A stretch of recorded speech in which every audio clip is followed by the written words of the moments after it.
From the studio, you know the one. There's only like 2 of them left now anyways. Comes a series based on silly comic books. Like what if Iron Man fought King Arthur? Or what if Wolverine was a vampire? That dares to imagine something even more ridiculous. What if MCU writers could try something new? But not like new, just a slight remix of some old favorites. Let's not go too crazy here. Marvel's What If. Crazy. Enjoy some wild animated experiments that stay true to the MCU by having no real beginning or end, no real message to get behind, and every character, from the most hardened warrior to the most powerful cosmic being, speaks like an AI barfing out Chandler Bing dialogue. I simply abhor drama. Your outfit would suggest otherwise. Guys, I'm covered in Sharon. Do you guys just not have horror movies in Wakanda? We don't need them. We have American reality shows. Boom goes the dynamite. Right now, you're running at an 8, and I need you to take it down to a 4. Your team building instincts need work. Yeah. Tell it to HR. Okay, I don't sound like that. That is so not true. That happened. Meet the Watcher, the other extremely powerful comics character who swore never to intervene in human affairs that we're meeting this fall. He's a messy who lives for drama, and this Jeffrey Wright-shaped planetarium will guide you through alternate timelines, like what if England had a pop culture icon who wasn't a sociopath? What if every franchise was better without Chris Pratt? What if all the Avengers died, and also Agent Coulson was a 5 on the Kinsey scale? He's a Caucasian male, mid-20s, with really great hair. It's an accurate description. He's gorgeous. Hashtag Steve. I heart Steve. He's not rotting. He smells like lavender.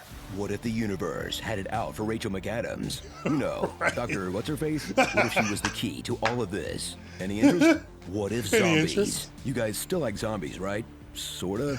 Okay, how about this one? What if Killmonger, the most sympathetic villain in the entire MCU, was just destined to become evil? Like, no matter what, someone should have killed him in his crib. You mean this isn't working for you? Fine, we'll do it your way. What if Ultron stole Vision and chopped off Thanos' arm and ate the universe and was like, "Rawr, I'm gonna eat you too"? And the Watcher had to be like, "Not on my watch." And they start punching, and Avengers fly out, and the robots get hit with the shields again. Okay, you good? Did you little content piggies get what you came for? Come on, why are you crying? Oh, right, this is a show for kids. I forget that sometimes. Kick back and listen to find out which of your favorite actors needed to pick up an extra check during COVID. Don't play the fool with me, Oh my God. Michael Douglas? Really? Then get genuinely choked up when you realize you're hearing Chadwick Boseman do T'Challa for the last time. It doesn't feel over. And finally, wonder what Dave Bautista did that caused Disney not to even reach out. All right, principles. But regardless, thrill as a bunch of million-dollar voices emerge from heroes who look like the caricatures you pay $10 for at a town fair. Yeah. Because while Disney's built its entire brand on top-quality animation, everyone deserves a break now and then. It's been a tough year.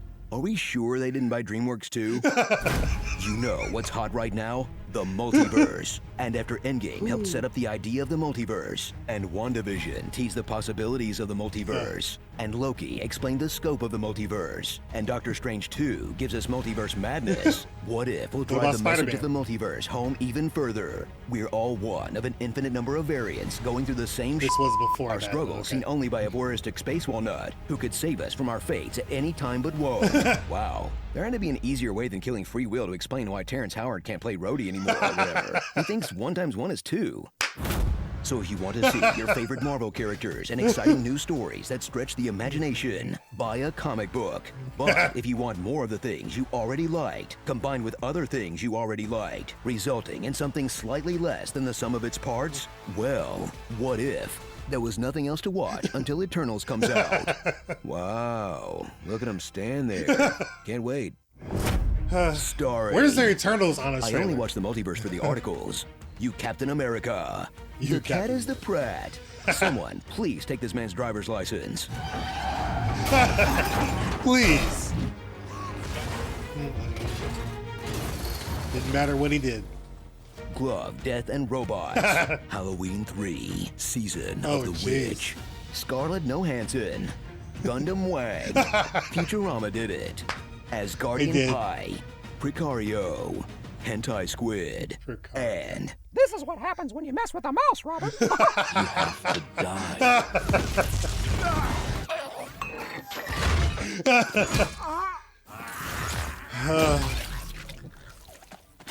They kept killing him. Oh, I'm gonna bomb. I'm definitely gonna bomb. But why? But Male ducks have why? corkscrew penises. Just putting that out there. I now pronounce Oh, you God. Darcy and a duck. Uh-huh.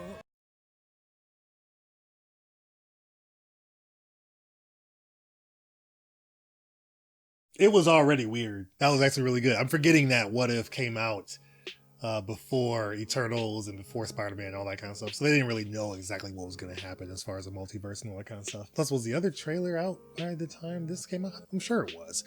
Whatever. Anyway, it's funny to go back and think that, yes, Tony Stark was getting murdered and killed in like every episode. Was there any episode where he made it? I think there was a one where I guess there was an episode we didn't get or that they didn't finish with Gamora and Tony. We see him when Gamora gets taken, so I guess that one didn't get killed, but I'm sure that probably would have happened if we saw the full episode on that. I don't know, maybe. Who knows? I like the show, though. I'm looking forward to season 2. Episode, I believe, 3 with Doctor Strange was, for me, the best episode because it took the biggest risk. It had a bad ending, and that was unheard of. Like, that's weird, even though they come back to him, all that kind of stuff. But still, he had to go back to his little box area in the end, right? So it's kind of crazy. But that was, for me, one of the best episodes because it was dark, it was gritty, and it didn't have a happy ending. And I actually kind of love that kind of stuff. That's why Infinity War is still top 3 for me. Spider-Man's taking that #1 spot, but but it was a real big risk, and I enjoyed it a whole lot. I did enjoy all the characters coming together and being an Avengers-esque type team and having to defeat the super powerful Ultron, which was awesome. I wanted to see more Ultron. I want to see him more in live action. I hate that they killed him off, technically, right? Because in the comics, they never really killed him. Like, they would defeat him, but he would just kind of go off into the internet or, just in electricity, whatever. He would always escape in some way and come back later on. I wanted that in the movies. So I'm kind of glad we got this version of him in the What If show. So that was pretty cool. There's so many different comics out there with different stories and characters and variations on those things to play with. So I'm excited to see kind of where it goes. What are your thoughts on What If, the show overall? Did you watch it? Did you enjoy it? Did you not finish it because you hated it? Let me know in the comments. What did you think of the Honest trailer? I thought they did a really good job with this as far as making fun of a ton of things from this show. Yes, Marvel zombies, we know it's coming. They're doing a show. Zombies are kind of, to me, overdone. Almost kind of like how vampires were overdone at one point. Vampires are kind of making a comeback a little bit here and there, but we've had Walking Dead for over 10 years, and they're doing multiple offshoot shows of that. So it's kind of a little bit crazy, a little bit overkill. Does it feel late? Maybe not. I don't know. That's just me. But I like the show. It was fun. Let's talk about it in the comments. Thanks so much for watching. Members, subscribers, watchers, however you support the channel. I appreciate it. I think it's really awesome. We're close to 10,000 subscribers, so it's really, really fun to see that we're going to be reaching that pretty soon. To my Hyper Crew members, verbal shout out for you guys: Brian Tidwell, Steve-O, Slepnir, Dash Milner, K6013, Giro 15,000, Daniel Lopez, Kratos, Richie Chester, and Arnon Steelpelt. I appreciate that you guys choose to support with that top tier crew. Thanks so much. That's all I got for you guys on this one. I'll see you in the comments as always. Otherwise, have a great rest of your day, and I'll see you guys on the next video.